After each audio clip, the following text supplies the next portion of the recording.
முக்கிய அறிவிப்பு. பல குழப்பங்களை விளைவித்த பிரபல லெக் தாதாவின் துண்டிக்கப்பட்ட காலை இன்று காவல்துறையினர் மாநகராட்சி பூங்காவில் கண்டுபிடித்து மீட்டனர். அந்த துண்டிக்கப்பட்ட காலை லெக் தாதா சிகிச்சை பெற்று வரும் தனியார் மருத்துவமனையில் ஒப்படைக்கப்படும் என்று காவல்துறை ஆணையர் தெரிவித்துள்ளார். கங்க்ராச்சுலேஷன் சார், ஆபரேஷன் சக்சஸ் ஆயிடுச்சு. கொஞ்சம் காலாட்டுங்க. என் கால இல்ல சார், உங்க கால. ஏன் கால? வாங்க தாதா, வீல் சேர்ல உட்காருங்க.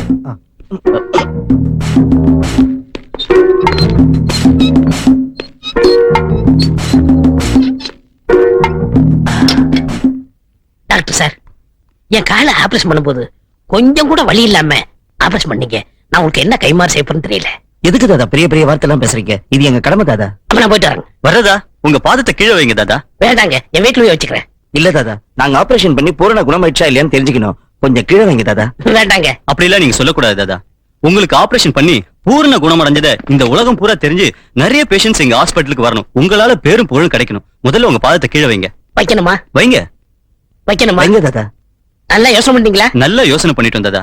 தயவு செஞ்சு கீழே வைங்க. ப்ளீஸ். எஸ்.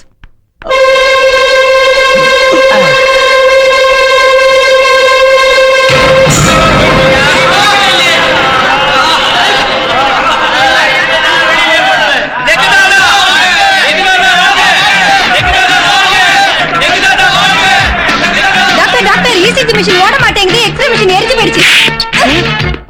டாக்டர் டாக்டர், ஊமையா இருந்தவங்க பேச ஆரம்பிச்சாங்க, பேசுறவங்க ஊமை ஆயிட்டாங்க. Doctor doctor doctor, serious case எல்லாம் உயிரோட இருக்காங்க, நல்லா இருந்தவங்க செத்து போயிட்டாங்க. ஆபரேஷன் தேட்டர் இருந்து போய் டாக்டர் உள்ள ஓடிட்டார். ஐயோ ஐயோ ஐயோ. சர்வநாசம் சர்வநாசம், ஆஸ்பத்திரியே நாசம். தாதா, லெக் தாதா, எங்களை மன்னிச்சிருக்க தாதா. உங்க காலை வெட்டணும். எங்க 2 பேரோட சோறு கையே போச்சு. இதுக்கு தாண்டா பேராசை பெருநஷ்டங்கிறது.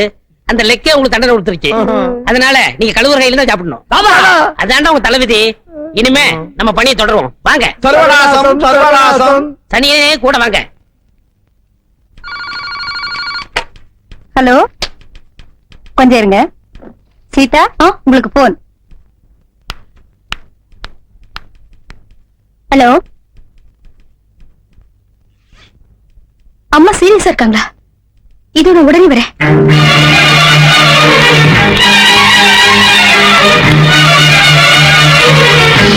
அம்மா அம்மா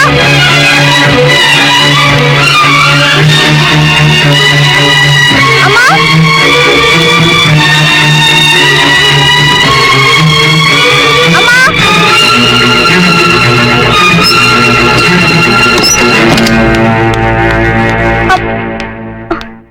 என்ன பாக்குற? நான் தான் உங்க அம்மாக்கு உடம்பு சரியில்லைன்னு போய் சொல்லி உன்னை இங்க வர வைச்சேன். ஏய், பயப்படாத. நான் உன்னை கெடுக்க நினைக்கல. நான் உனக்கு வாழ்க்கை கொடுக்கிறேன். சீதா, இவ்வளவு நாள் நான் சோம்பேறியாவே இருந்துட்டேன். இப்ப திடீர்னு சுறுசுறுப்பான எப்படி முடியும் சொல்லு? இருந்த வேலையும் போயிடுச்சு. இப்ப வீட்டோட மாப்பிள்ளை வேற ஆயிட்டேன். உன் புருஷன் உன்னை விட்டு போகும்போது உனக்கு ஒரு வேலையை வாங்கி கொடுத்துட்டு போயிட்டான். ஆனா நீ எங்கேயோ உட்காந்துட்டு யாருக்கோ சம்பாதிச்சு போட்டு ஒரு மூலையில அழுதுட்டு இருக்க. வெக்கத்தை விட்டு மானத்தை விட்டு உன்கிட்ட நான் காசு கேட்கலாம், நீயும் தருவ. 1 நாளோ 2 நாளோ. ஆனா எனக்கு ஆயுசு பூரா பணம் தேவை சீதா. அதுக்கு நான் அக்கா புருஷனா இருந்தா மட்டும் போதாது, உன் புருஷனாவும் இருக்கணும். அதனாலதான் ஒரு நல்ல முகூர்த்த நாளா பார்த்து வீட்டுல யாரும் இல்லாத போது ஒரு பொய்ய சொல்லி உன்னை வர வைச்சேன். சீதா, முகூர்த்த நேரம் முடியறதுக்குள்ள வேண்டாம் வேண்டாம் சொல்றேன், கிட்ட வராத. வேண்டாம் வேண்டாம்.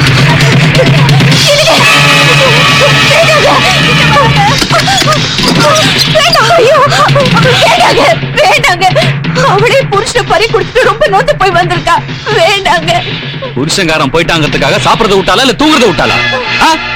சோகப்பட்ட மனசுக்கு சுகம் வேணுண்டு. அது மட்டும் இல்ல, உனக்கு குழந்தை பாக்கியம் இல்ல, எனக்கு ஊர்ல கையால் ஆகாதவனு பேரு. நான் அவளை ஆம்பளை நிரூபிக்க வேணாம். சொல்றத கேளுங்க. நீ என்ன சொல்றது கேட்கறது போக்கத்தவல. ஊர் உலகத்துல ஒரு ஆம்பளை 2 கல்யாணம் பண்ணிக்கிறது, அதுவும் அக்கா தங்கச்சி கல்யாணம் பண்ணிக்கிறது புதுசு இல்லடே. அப்பதான் சக்கலத்தி சண்டை வராது, புரியுதா? ஏய், அடிச்சு வெட்டி நொறுக்கி போட்டுருவோம் உன்னை. என்ன மாதிரி சோம்பேறிங்க ரெண்டாவது கல்யாணம் பண்ணிக்கிறதே இவங்க மாதிரி சம்பாயத்துல சுகமா வாழ்த்துக்கு தாண்டி, புரியுதா? போடி.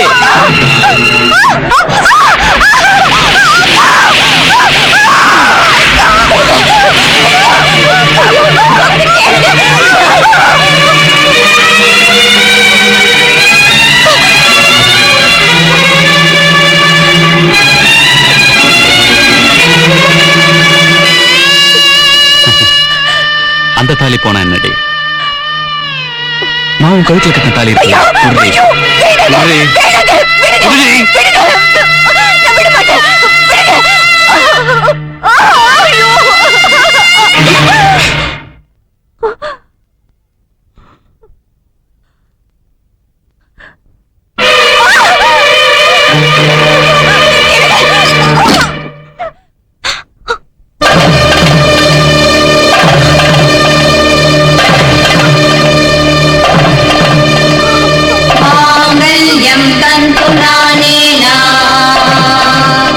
मम जीवन हेतुना कंठे बध्नामि शुभगे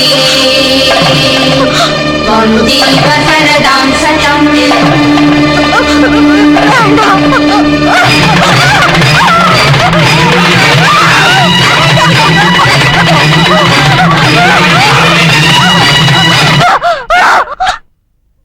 என்னிலிருந்து நீ எனக்கு ரெண்டாவது பொண்டாட்டி, நான் உனக்கு ரெண்டாவது புருஷன்.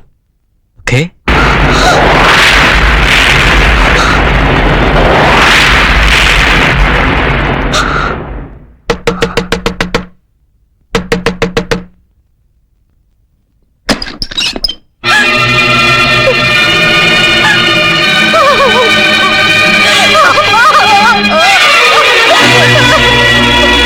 என்னாச்சுமா?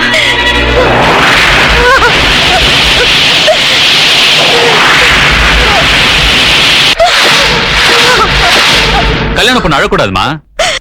வாங்க அங்கிள், இங்க என்ன நடக்குதுன்னு ஒண்ணும் புரியல உங்களுக்கு? ஒண்ணும் இல்ல, ஒரு பைசா கூட உங்களுக்கு செலவு வைக்காம உங்க பொண்ணு கல்யாணம் நடந்து முடிஞ்சிருச்சு. உங்க மாப்பிள்ள நானே மறுபடியும் உங்களுக்கு மாப்பிள்ள ஆயிட்டேன். என்னப்பா ஒண்ணுமே பேசாம நிக்கிறீங்க? வாழ்க்கையில சோதனை வரலாமா? ஆனா வாழ்க்கைய சோதனை ஆயிடுச்சுன்னா என்ன பேச முடியும்? இத்தனை நாள் வேலை இருந்தது, கொஞ்சமாவது தைரியம் இருந்துச்சு. இன்னைக்கு நான் ரிட்டையர்ட் ஆயிட்டேன். அந்த தைரியம் என்ன விட்டு போயிடுச்சுமா? அப்பா இப்படி பேச உங்களுக்கு வெக்கமா இல்ல? சரிப்பா, எதிர்த்து பேச தைரியம் இல்ல, தீர்க்க சுமங்கலியா இருன்னு ஆசீர்வாதம் பண்ணுங்க.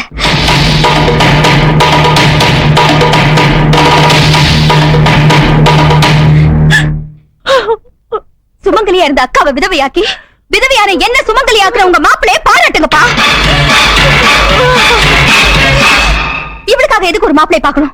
அந்த சிறுமை உங்களுக்கு எதுக்கு? உங்க மாப்பிளை கையால இவ கழுத்துல ஒரு தாலி கட்ட சொல்லுங்களேன். C, C, C, C. இது சின்ன பொண்ணு மாமா, இதுக்காக அப்புறம் வச்சுப்போம். சீதா, ரூமுக்கு போலாம் மாமா. எட்ரா கைய. என்னது டாவா? தாலி கட்டின புருஷனை டா போட்டு பேசுறியா?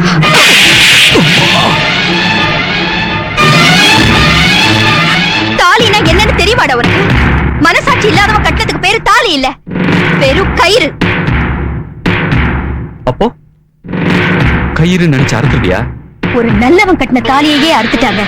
உன்ன மாதிரி அயோக்கியம் கட்டின தாலியை அறுக்கிறது ஒண்ணு பெரிய விஷயம் இல்லடா.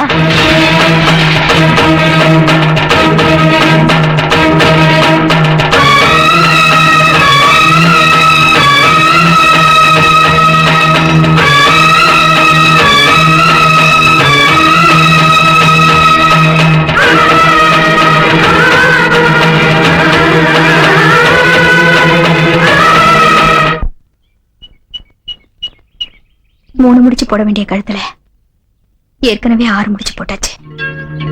இப்ப சொல்லுங்க, இதுக்கு மேலே நீங்க முடிச்சு போட தயாரா? நான் கன்னி ஆனாலும் விதவையானவன். எனக்கு காதலிக்கிறதுக்கு தகுதி இருக்கா? இப்ப சொல்லுங்க, அந்த பூவை எடுத்து என் தலையில வைக்க போறீங்களா, இல்ல குப்பை தொட்டில போட போறீங்களா?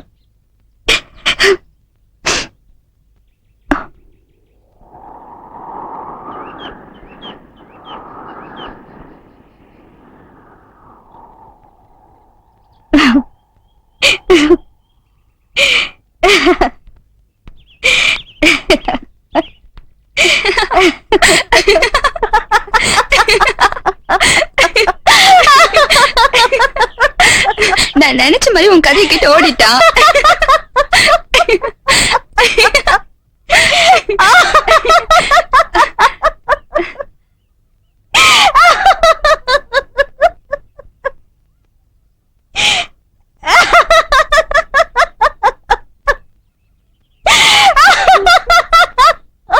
ஏய் சீதா,